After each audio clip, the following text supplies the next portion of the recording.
Si t'es freelance et que tu bosses 30, 40, 50 heures par semaine, j'ai une nouvelle qui ne va pas trop te plaire. Un salarié dans le même domaine d'activité que le tien, qui fait ses 35 heures par semaine, qui a ses 5 semaines de congés payés, qui a des droits au chômage plus intéressants que les tiens et qui a une formation pro financée, il gagne plus que toi par nombre d'heures travaillées. Alors, non pas en TJM affiché, mais en argent réel qui tombe sur son compte en banque chaque fin de mois par rapport au nombre d'heures qu'il a travaillé sur l'ensemble du mois. Et tu verras dans cette vidéo que tu bosses 50 heures ou 20 heures par semaine, il y a de grandes chances pour que ce que tu gagnes à la fin du mois ce soit exactement la même chose. Parce que, et je sais que c'est contre-intuitif, le freelance qui bosse plus ne gagne pas plus par nombre d'heures travaillées. Il s'épuise, c'est tout. Alors, comment c'est possible? Comment tu t'es retrouvé dans cette situation? Et surtout, comment tu vas pouvoir t'en sortir? C'est exactement ce que nous allons voir dans cette vidéo. Si tu ne me connais pas, moi c'est Aurane, avec mon associé Romain, on a cofondé ProduScale, un accompagnement pour freelance. En un peu plus de 2 ans, on a accompagné plus de 300 freelances à structurer et développer des systèmes d'acquisition pour aller passer aux 5, 7 jusqu'à 10 000 euros de chiffre d'affaires mensuel grâce à notre méthodologie propriétaire. Sur tous les accompagnements qu'on a fait, il y a quelque chose qui m'a frappé, c'est que ce taux horaire ridicule, c'est quelque chose qu'on a retrouvé chez l'ensemble de nos clients, même ceux qui facturaient déjà 3 à 5 000 euros de chiffre d'affaires mensuel. Alors cette vidéo, je la fais pour une raison très simple. Déjà, ça va me permettre de gagner énormément de temps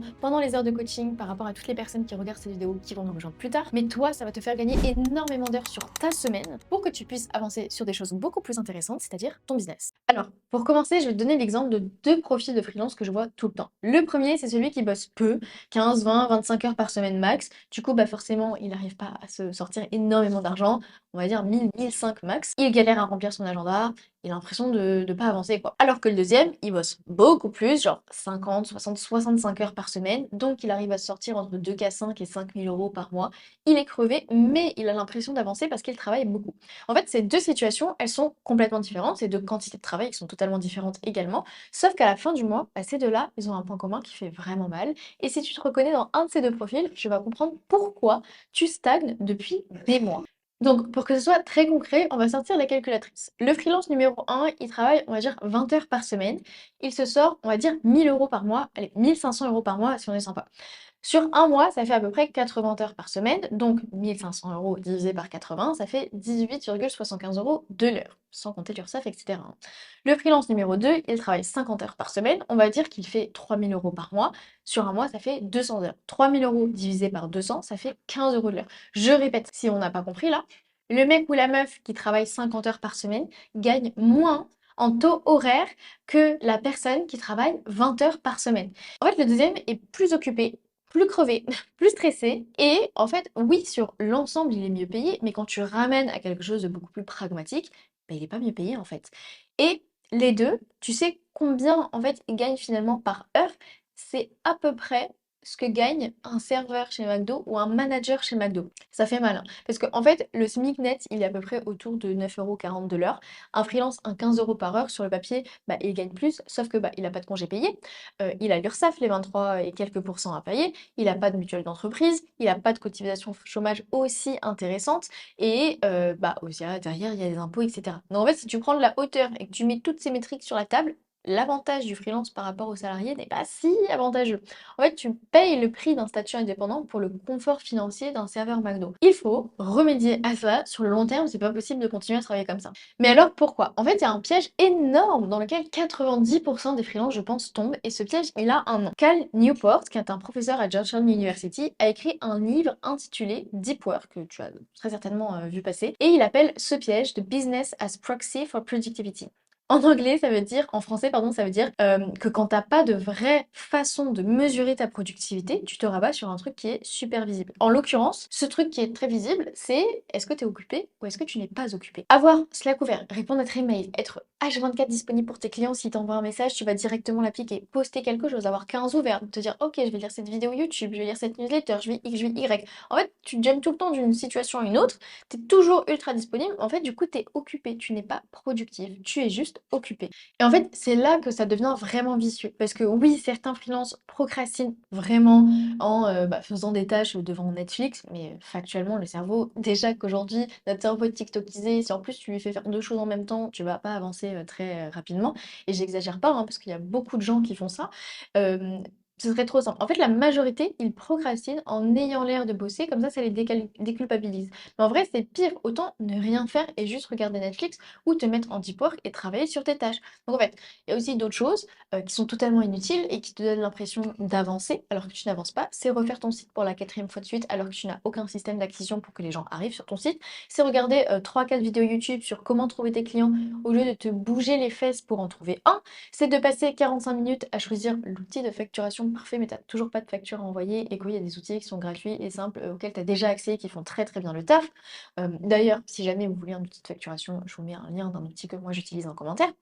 Si tu scrolles sur LinkedIn en te disant que tu fais de la veille, bah ok, c'est bien, mais à la fin tu trouves aucune idée, donc ça n'a aucun intérêt. En fait, à la fin de la journée, tu te dis, ok, c'est génial, j'ai passé 10 heures à travailler, là je vois que j'ai toujours été à mon bureau depuis le début, mais concrètement, factuellement, sur quoi est-ce que tu as avancé? En fait, le truc, c'est que t'as pas mérité cette fatigue parce que tu as fait des choses qui sont inutiles sur ces 10 heures, sois honnête. Combien de temps tu as passé sur mettre en place un vrai système d'acquisition, aller traquer ta data, optimiser ton système commercial actuel, mettre en place en fait des actions qui vont t'amener à chiffrer plus à la fin du mois. En vrai, sur cette journée type, pas grand chose à part travailler de manière assurée sur les livrables que tu dois donner pour tes clients. Mais c'est pas ça qui va te ramener des nouveaux clients derrière. Même combien de messages de prospection t'as envoyé? Aucun.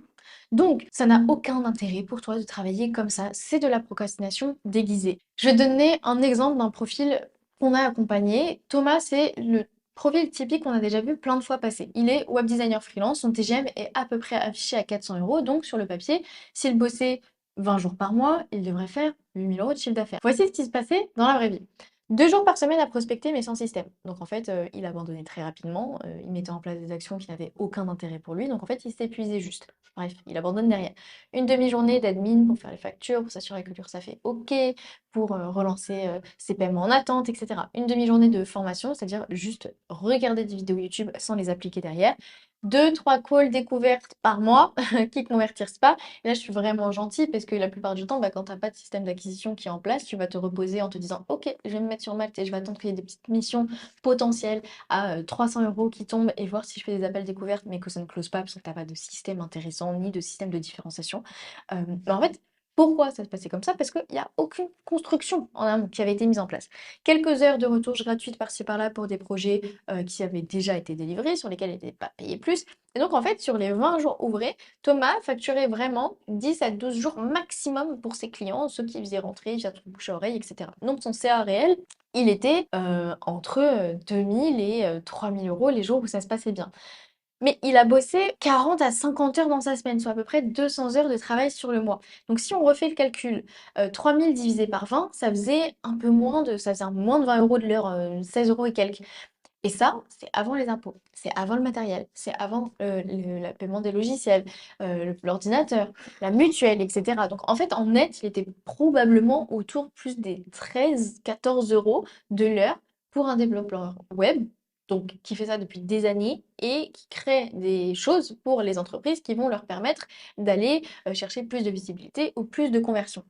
Le manager chez McDo gagne plus. Je suis désolée, mais c'est vrai. En fait, c'est impensable de continuer à travailler de cette façon, de structurer, de gérer pardon, son activité de cette façon, parce qu'en fait, sans stratégie, sans structure, en continuant comme ça, tu vas juste t'épuiser et ne jamais mettre en place ce qu'il faut pour atteindre tes objectifs. Là, il y a du potentiel, il y a de la capacité à travailler. Maintenant, bah, il faut mettre en place les bonnes choses pour travailler intelligemment et avoir les résultats escomptés. Je vais donner un exemple d'un profil qu'on a accompagné. Thomas, c'est le profil typique qu'on a déjà vu plein de fois passer. Il est web designer freelance, son TGM est à peu près affiché à 400 euros, donc sur le papier, s'il bossait 20 jours par mois, il devrait faire 8000 euros de chiffre d'affaires. Voici ce qui se passait dans la vraie vie.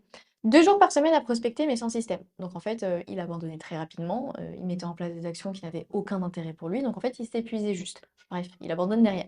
Une demi-journée d'admin pour faire les factures, pour s'assurer que l'URSSAF est OK, pour relancer ses paiements en attente, etc. Une demi-journée de formation, c'est-à-dire juste regarder des vidéos YouTube sans les appliquer derrière.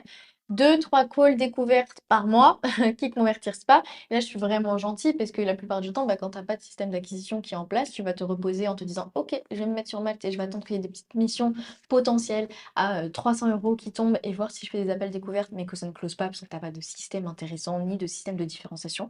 Mais en fait, Pourquoi ça se passait comme ça? Parce qu'il n'y a aucune construction en amont qui avait été mise en place.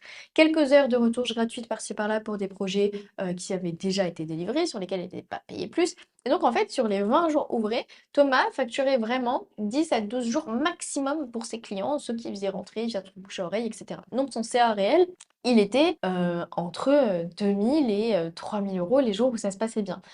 Mais il a bossé 40 à 50 heures dans sa semaine, soit à peu près 200 heures de travail sur le mois. Donc si on refait le calcul, 3000 divisé par 20, ça faisait un peu moins de, ça faisait moins de 20 euros de l'heure, 16 euros et quelques.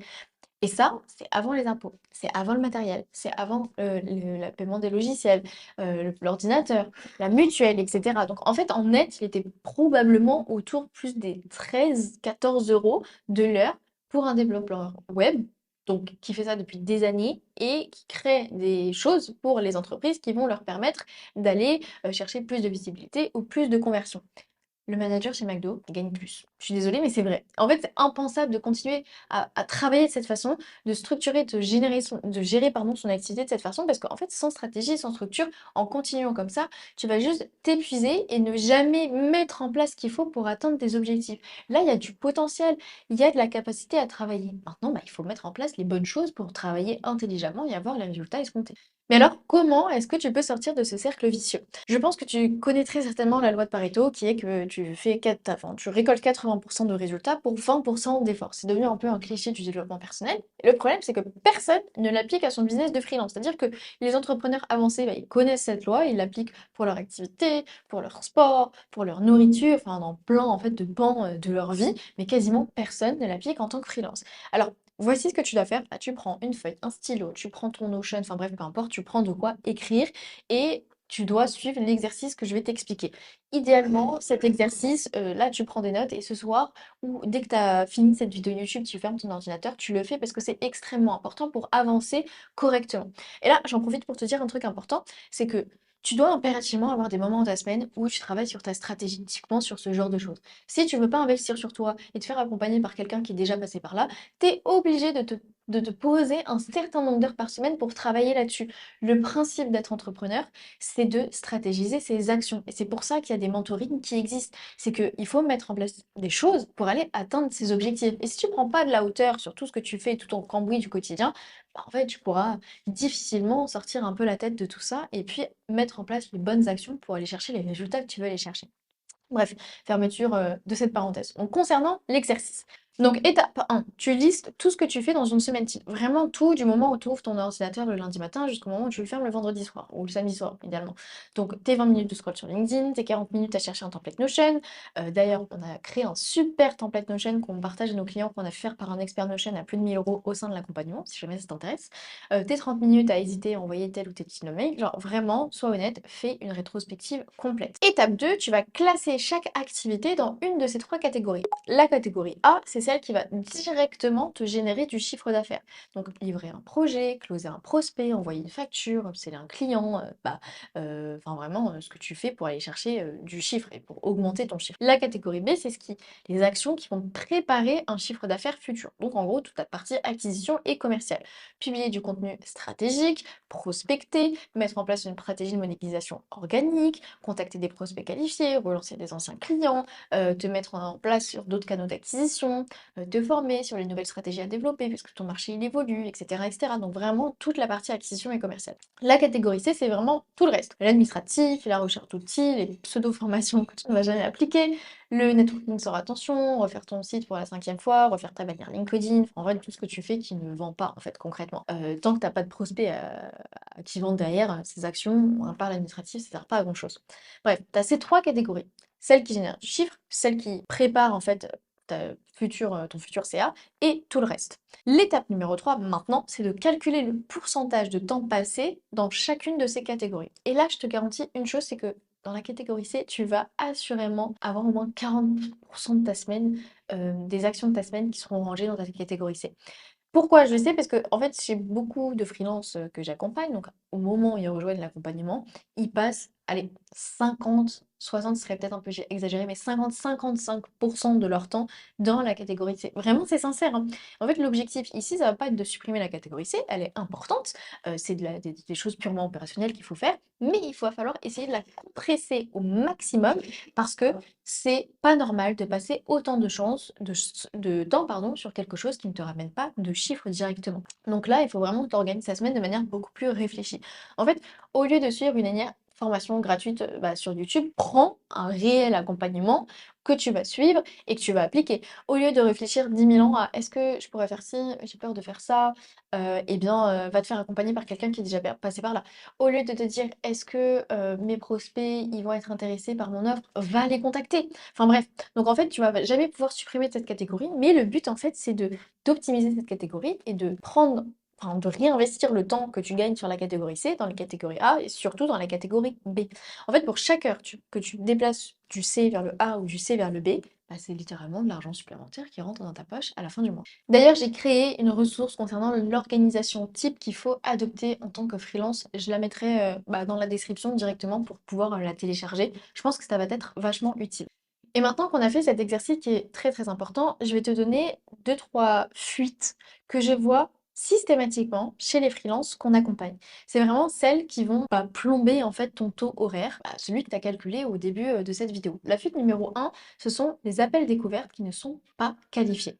Petit warning par rapport à ça, quand tu débutes, que tu as pas d'appel, tu dois t'entraîner à la vente, donc tu dois prendre des calls, tu dois travailler ta posture, tu dois travailler ta proposition commerciale, tu dois travailler ton pitch, tu dois travailler en fait tout ton process commercial étape par étape, la façon dont tu te comportes, comment tu réponds, ce que tu dégages.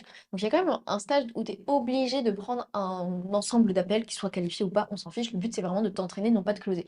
Mais à partir du moment où tu t'es suffisamment entraîné, où tu as dépassé un certain stade dans ton business, tu ne peux pas te permettre de perdre du temps avec des calls qui sont pas qualifiés. Ça veut dire que ton acquisition, elle n'est pas faite correctement en amont parce que du coup, tu vas pas te rendre visible auprès des bons prospects. Donc, il faut retravailler ton cycle d'acquisition. Mais ça veut dire aussi que tu peux retravailler la qualification de tes prospects. Donc déjà, tout ce qui est café, papotage, etc., on oublie.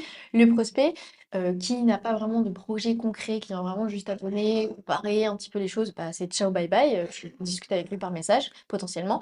Il faut que tu mettes en place un système de préqualification avant chaque rendez-vous. Et si les réponses, elles matchent avec tes critères, bah, évidemment, tu vas en ramener sur un call. Mais si la personne, elle prend rendez-vous et que tu vois dans les questions qu'il y a quelque chose qui ne va pas, quand tu vas te renseigner sur la boîte, tu vois que ça ne matche pas avec ton ICP, eh bien, va discuter avec la personne, va qualifier et voir si ça vaut le coup de vous faire perdre du temps tous les deux en call ou pas. Ça va te permettre de récupérer quelques heures dans ta semaine. Enfin là, je pars du principe que tu as des rendez-vous qualifiés chaque semaine, évidemment. Et je sais que c'est ce que tu dis, mais peut-être que le prospect, on sait jamais, il va vouloir et je vais pouvoir le convaincre, etc. Mais en fait, au fond de toi, tu sais très bien quand il y a un projet qui ne matche pas parce que tu ressens le brief d'un client. À part quand c'est de l'organique, mais quand c'est sur des plateformes de freelance, tu le sais, enfin, ça se sent vraiment de très loin. En fait, à partir du moment où ton offre, elle est claire, ta cible, elle est bien définie, que tu sais pertinemment où se trouvent les bons leads et qui sont les bons leads pour toi, pourquoi perdre ton temps avec ce type de projet en fait? Parce que tu sais exactement à quel besoin tu réponds, à quelle problématique tu résous, quel est le ROI attendu, où est-ce que tu peux les amener, quelles sont les réponses aux objections, donc pourquoi toi et pas les autres, tu sais en fait tout ça. Donc en fait, à partir du moment où ta structuration elle est bien faite, que ton acquisition elle vient te positionner auprès des bons prospects, bah, tu vas pas perdre ton temps sur la partie commerciale avec des gens qui sont pas intéressants. Autant passer ce temps-là à mettre en place des actions de la catégorie B pour aller te ramener plus de prospects et donc générer plus de chiffres derrière. La fuite numéro 2, c'est le «c'est rapide». Est-ce que tu peux juste ajouter ce truc, s'il te plaît, sur le site et cetera? Ça prend 5 minutes. Ouais, bien sûr, je le fais tout de suite maintenant. En fait, tu fais ça à répétition. Tu peux pas être à la disposition de tes clients, c'est pas possible. Sauf s'ils te payent un taux, un TGM intéressant ou alors qu'ils ont un forfait mensuel ou ils travaillent avec toi. Mais sinon, c'est pas possible parce que tu es freelance et en tant que freelance, tu as une entreprise à gérer. Même si c'est une entreprise individuelle, c'est quand même une entreprise. Tu ne peux pas être dans le delivery et l'opérationnel H24. Et tu peux pas être à la merci de ton client. Ok, ça prend 5 minutes, bah pas de souci, je travaille dessus demain à la première heure. C'est à toi aussi de cadrer évidemment les discussions et la façon dont tu gères tes clients. En fait, cumuler sur le mois toutes ces petites actions qui prennent 5 minutes et qui te défocusent constamment de tes actions prioritaires, en fait, ça te fait perdre des heures et des heures et des heures, facilement 8 à 10 heures de travail par mois, gratuit, parce qu'en fait, derrière, toi, ça te ramène pas de chiffre, la personne, elle te paye pas pour ces 5 minutes supplémentaires. Donc en fait, c'est sur des projets que tu as déjà délivrés, que tu as déjà encaissés, bah, tu vas juste perdre de l'argent supplémentaire. Donc en fait, la solution, c'est vraiment que tu aies un scope bien précis, du début à la fin de ton projet, ou bah, tu as un nombre de révisions bien précis qui sont incluses, ou toi tu cadres directement le projet en disant que tu es disponible de telle heure à telle heure pour travailler sur les projets. Quand quelqu'un te dit ça prend 5 minutes, bah pas de souci, je prendrai 5 minutes demain. En fait, il faut vraiment que toute demande hors scope aussi, ça fasse l'objet d'une facturation. Évidemment, sur des livrets, c'est intéressant, je fais une généralité, il y a évidemment des situations où tu vas pas prendre genre 50 balles à quelqu'un qui te demande une modification qui te prend 5 minutes. Mais il faut quand même que tu mettes le cadre dès le début parce que sinon la personne elle va toujours être tentée de dépasser. Donc vraiment travaille ta posture, c'est un cadre professionnel que tu dois instaurer. Tu es un professionnel, tu dois te comporter comme un professionnel. La fuite numéro 3, et je pense que ça va résonner dans 95% des personnes qui vont regarder cette vidéo, c'est de se former sans appliquer. Je sais très bien que la majorité des gens regardent énormément de podcasts, donc je sais pas, je consomme un podcast tous les jours, tu lis énormément d'articles de newsletter. D'ailleurs, si t'es pas abonné à la newsletter de ProduScale, on délivre des articles de valeur chaque semaine, très condensés, très intéressants, dans ta boîte mail. C'est tous les vendredis. Le lien d'inscription il sera juste dans la description. T'as acheté plein de petites formations que t'avais jamais vraiment consommé parce qu'il y a une super promo. En fait, t'as jamais pris le temps de te poser dessus. En soi, c'est cool. Tu rentres de l'information dans ton cerveau, mais il y a une différence entre écouter, apprendre et appliquer. Combien de ces choses que tu écoutes au quotidien, que tu lis au quotidien, tu appliques réellement à la fin de ta semaine? Je suis sûre que si tu es honnête avec toi-même, pas grand-chose. Parce qu'en fait, se former sans appliquer, c'est littéralement du divertissement intellectuel, hein, c'est rien d'autre. C'est agréable, tu as l'impression de progresser, tu as l'impression de monter en compétence, ça te rassure parce que tu as l'impression de ne pas perdre ton temps, mais factuellement, tu perds pas ton temps parce que tu ne passes pas ce temps-là dans la catégorie B. À la fin du mois, ça ne te rejette pas d'euros sur ton compte en banque, à part si tu fais les choses correctement et que tu appliques ce que tu entends. En fait, la règle, elle est très simple. Pour 5 heures de formation consommée, tu te dis que tu vas minimum passer 1 heure à appliquer. Déjà, rien que de mettre un cadre comme ça va te forcer à passer à l'action. Tu peux pas appliquer tout de suite parfois, mais au moins, bah, je sais pas, ton week-end t'applique à la fin de la journée. Enfin, il y a forcément un moment pour toi où tu peux prendre de la hauteur, encore une fois, et travailler sur toutes ces choses-là. Oui, ça demande d'être rigoureux, oui, ça demande de la discipline, mais quand on est à son compte, on doit s'imposer sa propre discipline si on veut pouvoir aller loin. L'exemple parfait, c'est ce que je viens de te dire dans la vidéo. À la fin de la semaine, tu dois avoir mis en application l'ensemble des choses qu'on a vues ensemble. Toutes les étapes, ça prend pas beaucoup de temps en plus. La catégorisation de tes actions, etc., le fait de traquer les actions que tu mets en place dans ta journée, dans ta semaine tout du moins, ça te prend pas énormément de temps. Donc à la fin de cette vidéo, prends-toi un peu de temps pour mettre en application tout ce qu'on vient de voir ensemble, sinon mets-toi une deadline à la fin de la semaine. Maintenant, avant de te laisser, parce que je t'ai donné beaucoup d'informations, j'espère que ça a remis pas mal de choses en question dans ta façon de travailler et que tu vas mettre tout ça en application. Je voulais juste te donner un dernier outil que tu peux utiliser dès demain en soi. À chaque fois que tu t'apprêtes à faire quelque chose dans ta journée, pose-toi une seule question. Si je payais quelqu'un à mon taux horaire cible pour faire ce que je m'apprête à faire, est-ce que ce serait un bon investissement? Par exemple, tu veux gagner, mettons, allez, 100 heures par heure travaillée, 100 euros de l'heure, pardon, par heure travaillée. Est-ce que tu paierais quelqu'un 100 euros de l'heure pour refaire la couleur de ton site, pour scroller sur LinkedIn, pour scroller sur TikTok, pour chercher le template Notion parfait pour gérer ton activité de freelance et passer des heures et des heures à trouver quelque chose de gratuit alors que tu peux payer quelque chose? J'espère que non, parce que sinon ça veut dire que tu as énormément d'argent de côté et tant mieux pour toi. Mais en fait, arrête de faire toi-même des choses pour lesquelles tu ne payerais pas quelqu'un au taux horaire auquel tu veux qu'on te paye. Soit tu délègues et comme ça te met un peu dos au mur en mode ok, j'ai délégué cette partie-là, ça me coûte tant, je dois aller faire plus d'argent. Soit tu arrêtes de le faire ou encore mieux, parce que là je parle de scroller, etc. Mais s'il y a des petites actions que tu dois mettre en place, genre optimiser un truc sur ton site, encore ok, mets-toi un créneau dans ton agenda où c'est une plage horaire où tu as tâches sans réelle valeur ajoutée à faire et tu les fais en fin de journée, un peu posé dans ton canapé parce que ça ne demande pas énormément de concentration et là c'est ok. Donc si j'ai une dernière chose à te dire concernant toute cette vidéo, c'est traite-toi comme un entrepreneur. Traite ton activité comme une entreprise. Donc qu'est-ce que ça veut dire? Ça veut dire investis en toi. Pas forcément financièrement, mais juste temporellement. Investis correctement ton temps, la façon dont tu alloues ton temps par rapport aux différentes catégories qu'on a listées. Investis ton temps de manière stratégique dans ton activité pour aller atteindre tes objectifs. Donc commence dès aujourd'hui à traiter ton activité comme un business à part entière. Si jamais cette vidéo t'a plu, je crée des actifs de valeur pour les freelances chaque semaine sur sa chaîne YouTube. Tu vas pouvoir en retrouver plein d'autres si tu vas directement sur ma chaîne. Et si tu veux être alerté des nouveautés, je t'invite à t'abonner et à activer la petite cloche. Et puis d'ici là, bon travail!